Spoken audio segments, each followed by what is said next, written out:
자랑만 하는 사람입니다. 나이가 들어 낙이라고는 자식 자랑, 돈 자랑 밖에 없는 사람들이 있습니다. 그 사람들은 자신을 과시하며 허전한 마음을 채우려고 남들과 만난 자리에서 부끄러움도 모르고 있는 자랑, 없는 자랑을 늘어놓으며 주변 사람들을 피곤하게 합니다. 지금 소개할 김 여사도 그랬답니다. 김 여사는 운동을 하러 헬스장에만 가면 너무 피곤했습니다. 만나기만 하면 아들 자랑, 남편 자랑, 돈 자랑을 하는 정 여사 때문입니다. 정 여사는 물어보지도 않았는데 미국에 있는 자신의 아들이 연봉이 얼마이며 사는 집이 얼마나 큰지, 어느 대학을 나왔는지 등등을 쉬지도 않고 자랑을 하곤 합니다. 처음에는 자랑을 해대는 정 여사에게 지기 싫어서 김 여사도 자기 자식 자랑을 하며 같이 경쟁을 하듯 자랑을 하곤 했어요. 하지만 미국에 사는 아들도 없고 아들이 명문대를 나온 것도 아닌 김 여사는 번번이 정 여사와의 자식 자랑 경쟁에서 지고 말았습니다. 아직 결혼도 안 한 채 혼자 늙어가는 딸 이야기는 자존심이 상해 꺼내지도 않았습니다. 정 여사만 만나면 기분이 너무 좋지 않았어요. 그놈의 자식 자랑 좀 안 듣고 싶은데 그만 좀 하라고 해도 정 여사는 멈출 줄을 몰랐어요. 자식 자랑뿐이 아니었지요. 남편 자랑은 또 얼마나 해댔는지요. 남편 직업이 뭐냐고 묻지도 않았는데 처음 만난 자리에서 대뜸 자기 남편이 의사라며 의기양양하던 정 여사. 대놓고 뻔뻔하게 자랑을 하는 정 여사였지만 일찍 남편을 잃고 그저 평범하게 사는 김 여사로서는 비교당하는 것 같아 불쾌할 수밖에 없었습니다. 처음에는 저렇게 잘난 남편과 아들을 두어 참 부럽다는 생각을 했었어요.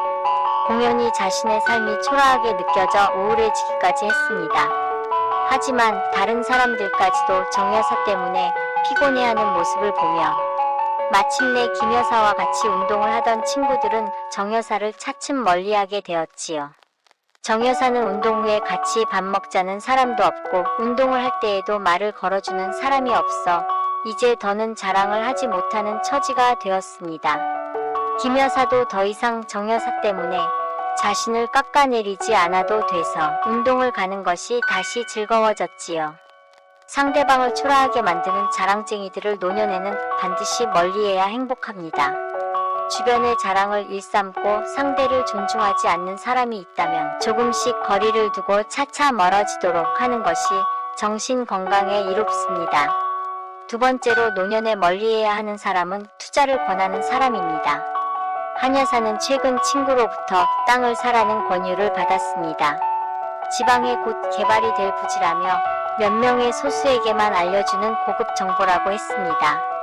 얼마 전에 투자했던 주식이 많이 올라 현금을 제법 챙긴 한 여사는 기분이 좋아 친구들에게 밥을 산 적이 있었어요. 한 여사가 현금이 많다는 걸 안 친구는 그때부터 땅을 사라며 한 여사에게 끈질기게 요구해 왔습니다. 한 여사는 귀가 솔깃했어요. 친구가 건설업자라며 모르는 사람들을 데리고 집 앞에까지 나타났어요. 친구는 당장 도장을 찍지 않으면 이 기회가 다른 이에게 넘어간다며 앉은 자리에서 계약서를 들이밀었습니다. 한 여사의 자녀가 때마침 집에 있었고 수상하다는 생각에 엄마가 거래를 하는 것을 막았지요. 그 이후에도 친구는 계속해서 전화를 하고 문자를 보내고 또 찾아오기까지 하면서 어떻게든 계약서에 도장을 찍게 만들기 위해 안간힘을 썼습니다. 한 여사는 결국 모든 연락을 차단하고 나서야 간신히 친구로부터 해방될 수 있었어요. 큰 돈을 벌 수 있는 기회라고 해서 한때 마음이 흔들릴 뻔했지만 침착하게 대응한 덕에 돈을 잃을 위기에서 벗어날 수 있었지요. 돈이 많다는 것을 주변에 과시하면 파리떼가 꼬이기 마련입니다. 자랑이 위험한 이유이기도 하지요. 나이가 들수록 돈이 있어도 없는 척 조용히 지내는 것이 오히려 재산을 지키는 방법이 될 수 있다는 사실을 꼭 기억해야 합니다. 한 여사가 친구의 꼬임에 넘어가 큰 돈을 벌겠다고 있는 현금을 다 털어 엉뚱한 계약서에 서명을 했다면 무슨 일이 벌어졌을까요? 과연 친구가 정말 한 여사에게 대단한 투자 기회를 주려고 했던 걸까요? 아닐 겁니다. 돈이 있다는 이야기를 듣고 돈을 목적으로 접근한 것이지요. 내가 돈이 있을 때 접근하는 자들을 노년에는 특히 더 경계해야 합니다. 자칫하면 돈을 모두 잃고 평안하게 보내야 할 노후를 망쳐버릴 수도 있으니까요. 투자를 권유하는 이들을 나이가 들어서는 반드시 경계해야 노후의 안전을 지킬 수 있을 것입니다. 세 번째는 밥을 안 사는 사람입니다.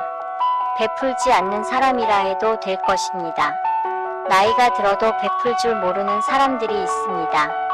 돈이 있건 없건 남에게 돈 쓰는 걸 아깝다고 생각하는 사람들이지요. 이런 사람들은 돈뿐 아니라 상대방을 배려할 줄 아는 마음이 없는 경우가 대부분입니다. 밥 한 끼 서로 사주고 상대방에게 베풀 줄 아는 아량을 배우지 못한 사람이라면 굳이 노후에 가까이 할 이유가 없겠지요. 베풀지 않는 친구와 손절한 박 여사의 일을 소개하겠습니다. 박 여사는 평생교육원에서 미술 수업을 듣고 있습니다. 수업이 끝나면 몇몇 친구들과 점심을 같이 먹고 차도 마시는 모임을 소소히 갖는 경우가 자주 있었습니다. 그런데 꼭 한 친구는 한 번도 밥을 먼저 사겠다는 말을 안 하는 겁니다. 친구들이 돌아가면서 밥을 사는데도 단 한 번을 오늘은 내가 살게 말을 한 적이 없었지요. 그러면서 얻어먹는 건 또 잘도 얻어먹는 거예요. 어찌나 그 뻔뻔한 모습이 얄미웠는지 박 여사는 그 친구 때문에 스트레스를 받아서 속이 쓰릴 정도였습니다. 넌 어떻게 밥을 한 번 사겠다는 말을 한 번도 안 하냐며 결국 한마디를 하고만 박 여사. 친구는 기분이 나빴는지 그 이후 모임의 모습을 드러내지 않았어요. 내가 공연한 소리를 했나 싶어 후회도 되고 미안한 생각에 불편한 마음이 들기도 했습니다. 하지만 그 친구가 빠진 모임은 즐겁기 그지없었어요. 서로 먼저 밥을 사겠다고 하고 누가 밥을 사면 또 다른 누군가는 커피를 사고 하며 즐거운 모임을 할 수 있게 되었지요. 베풀지 않는 이들 때문에 다들 불편했었는데 그 한 명이 사라지니 너무 행복한 만남이 된 거예요. 양심이 없고 베풀지 않는 이들과 만남을 끊는 것을 두려워하지 마세요. 그 나이 먹도록 베풀지 않는 그들이 문제인 것이니까요. 나이가 들면 주변에 좋은 영향을 주고 서로 챙겨주며 살아야 행복한 법입니다. 같이 베풀고 상대방의 친절을 감사히 여길 줄 아는 사람들과 교류해야 행복하겠지요. 나의 노년기 평화는 내가 지키는 것입니다. 지금 나의 주변에 이와 같은 사람들이 있다면 조금씩 멀어지는 연습을 하도록 하세요. 그래야 하루라도 스트레스 없이 즐겁고 행복할 수 있으니까요. 오늘 영상 어떠셨나요? 영상이 마음에 드셨다면 좋아요, 구독, 알림 설정 부탁드립니다. 다음에는 더